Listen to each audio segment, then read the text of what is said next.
তাম জিন্দেগির গুনার বোঝা মাথায় লইয়া নজুলে রহমতের সময় যদি চোখের পানি গুলো ছেড়ে দিয়া কান্দেন আর বলেন, মালিক জীবনের সব গুনার উপরে লজ্জিত আল্লাহ, এতদিন আপনার হুকুম পালন করি নাই, আল্লাহ শয়তানের ওয়াসওয়াসায় পড়ে করছি গো, আপনি মাফ করে দেন। চোখের পানিগুলো ছেড়ে দিয়া যদি আল্লাহর দরবারে আপনি দরখাস্ত করেন, আমার আল্লাহ বলেন, বান্দারে যৌবনকালে যদি একবার ডাক দেস, আমি 70 বার বান্দা তোর ডাকে জবাব দিই।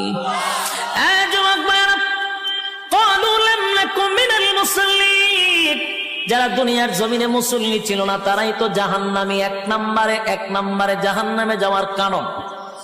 আল্লাহর নবী বলেন, উম্মতেরারে হাশরের মাঠে যদি হিসাব হয়, আউয়ালু মা ইউহাসাবু বিহিল আবদু ইয়াউমাল কিয়ামাতিস সালাহ, কিয়ামতের